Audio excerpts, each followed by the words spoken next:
Bonsoir tout le monde. Alors on se retrouve aujourd'hui en ce jour de première vidéo de l'année. J'ai mis un petit peu de temps, on est le 17 déjà, mais bon bref, peu importe. J'ai décidé de vous faire un petit tag, chose que je ne fais normalement absolument jamais. Mais là j'ai trouvé un tag qui est assez sympa, qui est une façon de clôturer l'année passée de façon un peu ludique et puis d'entamer cette nouvelle année aussi avec des résolutions et des choses comme ça. Donc on va commencer. Il s'agit du Great Expectations tag. J'ai traduit évidemment les questions puisque j'ai pas trouvé les questions en français. Donc j'ai pris les questions anglaises que j'ai traduites. Donc il se compose de, que je vous dise pas de bêtises, parce que je les ai sous les yeux là. En tout il y a 11 questions, donc c'est parti. La première question concerne les mauvaises habitudes beauté dont je veux me défaire cette année. Je dirais que moi je pense que mon plus gros souci niveau beauté c'est sans doute la flemme. Alors autant je suis pas du tout du genre à ne pas me démaquiller le soir quand je rentre. Ça généralement je le fais systématiquement pour la simple et bonne raison que je trouve ça très désagréable de se coucher avec encore du maquillage sur le visage. En fait j'ai vraiment la sensation que ma peau étouffe. Surtout que effectivement, comme vous le savez, je suis pas forcément abonnée au maquillage très léger. Donc du coup effectivement c'est souvent un soulagement je dirais de me démaquiller en fin de journée, même si c'est pas un poids non plus de porter mes tonnes et mes tonnes de maquillage. Donc ça je le fais, mais par contre effectivement je zappe souvent un petit peu de m'hydrater le corps en sortant de la douche ou de faire des masques pour mes cheveux toutes les semaines. Voilà, c'est des petites choses comme ça. Bon, mes cheveux sont d'une nature plutôt sympa, donc ça pose pas de problème. Par contre ma peau est très très sèche, donc si j'oublie de le faire, en fait en général je m'en veux. Donc ça c'est vraiment je dirais la mauvaise habitude dont je veux me défaire, c'est vraiment la flemme quoi.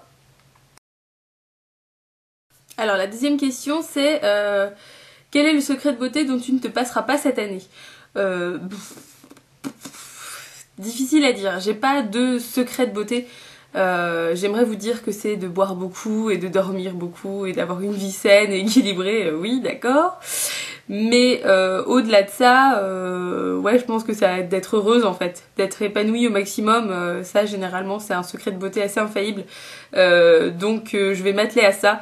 Effectivement je vais continuer de boire beaucoup et voilà, mais non vraiment je pense que pour moi le secret, c'est un peu gnangnan de dire ça hein, mais c'est vrai que je trouve que ça marche plutôt pas mal d'être heureuse. Alors la troisième question concerne mes favoris de l'année passée. Il y en a pas mal, mais c'est vrai que ce que je retiendrai principalement ça va être le baume démaquillant de Clinique. C'est un produit que j'ai déjà racheté 2 ou 3 fois cette année, sachant que ça dure un bon moment, donc voilà. Mais c'est un produit que j'adore, je trouve que c'est ce qui convient le mieux en tout cas au maquillage que je fais. Ça permet de me démaquiller rapidement, mais en douceur, donc ça vraiment j'adore. Le fond de teint Fit Me de Je m'aime Maybelline qui est vraiment, je l'ai racheté là récemment, je crois que c'est le fond de teint qui me convient. Qui me va vraiment bien, donc je préfère le rendu. Donc ça c'est un de mes favoris. Mon gel lavant aussi, Rêve de miel de NYX. C'est un produit que je rachète tout le temps, donc voilà, c'est vraiment un de mes favoris aussi, puisque pareil, je le trouve très doux pour une utilisation quotidienne, et que ce soit pour le visage et pour le corps. Ils sont super bons, mais au-delà de ça, je le trouve vraiment très doux. Le crayon à lèvres mat Train Bleu de la marque NARS que j'adore. C'est pas celui que je porte aujourd'hui, je porte le Poison Berry de Lime Crime, mais c'est vraiment un coup de cœur. De toute façon les rouges à lèvres très foncés comme ça j'aime beaucoup, vous le savez, mais celui-là c'est vraiment c'est vraiment un de mes favoris parce qu'il tient extrêmement bien. La couleur est sublime, bref, les pinceaux Real Techniques, vrai coup de cœur, magique. D'ailleurs là je continue de les utiliser, c'est vrai que la revue que j'avais fait dessus date un peu, mais à l'usage c'est toujours aussi bien, ça se nettoie toujours aussi facilement, ça sèche vite parce que c'est des poils synthétiques, et le fait que ce soit des poils synthétiques aussi c'est un extrêmement important bon point, parce que il n'y a pas d'animaux là-dedans. Non, ils sont très très bien, principalement les pinceaux pour le teint. Et puis sinon, favori, ouais, je dirais la marque Kiko que j'ai déjà, dont j'ai déjà parlé sur ma chaîne, que j'ai appris à découvrir plus en détail cette année. Et du coup, il y a beaucoup de produits de la marque qui sont devenus des favoris pour moi. Notamment tout ce qui est poudre pour le visage, correcteur, choses comme ça. Donc voilà. Sinon, j'essaye de penser à d'autres choses. Mais je crois que c'est à peu près tout pour vraiment les favoris auxquels je pense tout de suite, donc ça veut dire que c'est les favoris les plus importants. La quatrième question concerne mon but beauté pour 2013. Je sais pas, les objectifs que je me fixe en matière de beauté en 2013. En y réfléchissant un peu, parce que du coup j'ai quand même un peu réfléchi aux questions avant, étant donné que je suis très professionnelle. Ce que j'ai envie moi pour cette année, c'est faire toujours plus de maquillage créatif. Et toujours plus d'hommage aussi à mes idoles. J'ai pas mal d'idées, j'aimerais vraiment essayer un petit peu dans la même veine que mes make-up de Vampira ou de Tommy Lee ou choses comme ça. Vraiment j'aimerais réessayer. Voilà, il y a plein d'idées que j'ai en tête, donc je pense que de ce côté-là vous devriez pas être déçus si ça vous plaît. Pour le reste, mon but, continuer d'apprendre encore plein de choses, parce que c'est vrai qu'il y a plein de techniques que je connais pas encore ou que je maîtrise pas encore. Voilà, continuer d'éplucher un maximum tout ce que je peux trouver partout, sur n'importe quel support, que ce soit internet, les livres, discuter avec les gens, voilà, vraiment continuer d'en apprendre encore beaucoup. Alors là on arrive à des questions qui sont plus orientées fashion. C'est pas forcément quelque chose dont je parle trop sur ma chaîne, mais bon, je trouvais ça sympa. Donc la question numéro 5, c'est ton plus gros fashion faux pas de l'année passée. Il y en a pas, j'ai envie de dire il y en a pas, parce que tout ce que je mets, tout ce que je porte me plaît, et il y a peu de choses que je regrette en fait, enfin voire rien du tout que je regrette. Voilà, il y a un fashion faux pas, mais qui est un fashion faux pas qui est presque un peu volontaire, enfin qui est même totalement volontaire, c'est mon pull de Noël, mon Ugly Christmas Sweater. Je vais vous le montrer, je l'ai pris là avec moi. C'est voilà, c'est un pull absolument immonde de Noël. Donc vous pouvez voir, il est quand même vraiment fantastique, puisque j'essaye de vous montrer les petits détails. Voilà, vous avez un petit cheval ici. Alors vous remarquerez quand même que c'est cousu de fil d'or, hein, attention, ça déconne pas. Vous avez également voilà des petites boules de Noël ici. Il faut savoir aussi qu'il y a des petits détails comme ça sur chaque bouton. Qu'est-ce qu'on a d'autre? Ah bah oui, évidemment, on a le petit arbre de Noël, voilà, avec une candy cane juste à côté.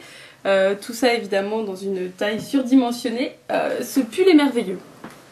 Ah, voilà, ce pull fait des envieux, des jaloux.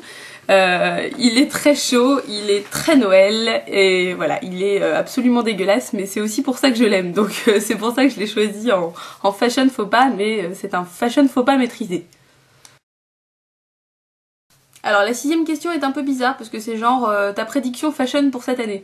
Alors le problème c'est que j'ai pas forcément exactement les mêmes goûts que la plupart des gens, ou en tout cas disons la majorité, donc je vais pas m'amuser à prédire des choses concernant la mode en général.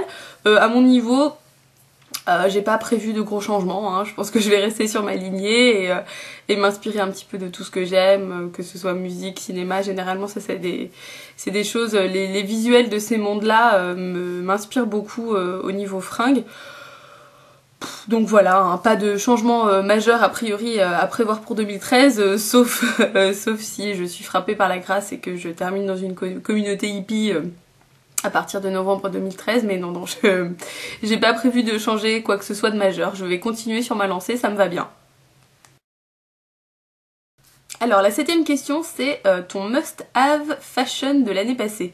Alors là c'est pareil, franchement il n'y a pas un truc que j'ai mis particulièrement à fond, voilà. Je dirais que sans doute la couleur un petit peu prune, lit de vin, chose comme ça, bordeaux, voilà, ça a peut-être été la couleur que j'aimais le plus, que ce soit à porter ou éventuellement en maquillage, chose comme ça. Et puis les couronnes de fleurs aussi, ça c'est quelque chose que j'aime beaucoup. Vous voyez, j'ai celle-ci aussi que vous avez déjà vue, qui est la même mais en noir avec ses petites pétales. Et puis bon, j'ai des fleurs là partout autour de ma coiffeuse.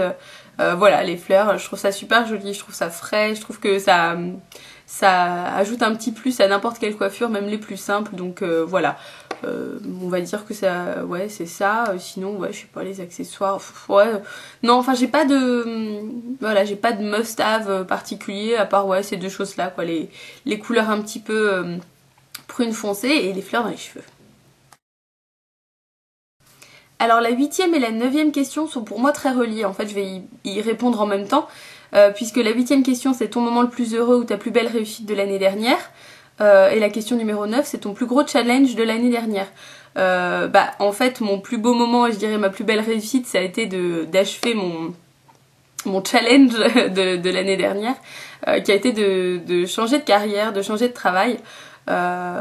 Vous le savez, je l'avais dit à un moment donné que j'étais voilà, que j'étais pas très présente parce qu'il y avait un petit peu du chamboulement de ce côté-là, chamboulement qui a été extrêmement positif. Donc effectivement voilà, ça a été un challenge que je me suis fixé et que j'ai réussi, et c'est vrai que ça m'a apporté énormément de confiance en moi. Et je suis beaucoup plus heureuse maintenant parce que c'est vrai que c'est important d'être heureuse dans sa vie privée, mais la vie professionnelle c'est finalement quelque chose qui occupe une bonne partie du temps et puis qui permet aussi finalement d'être mieux dans sa vie privée, ne serait-ce que question de financier, voilà.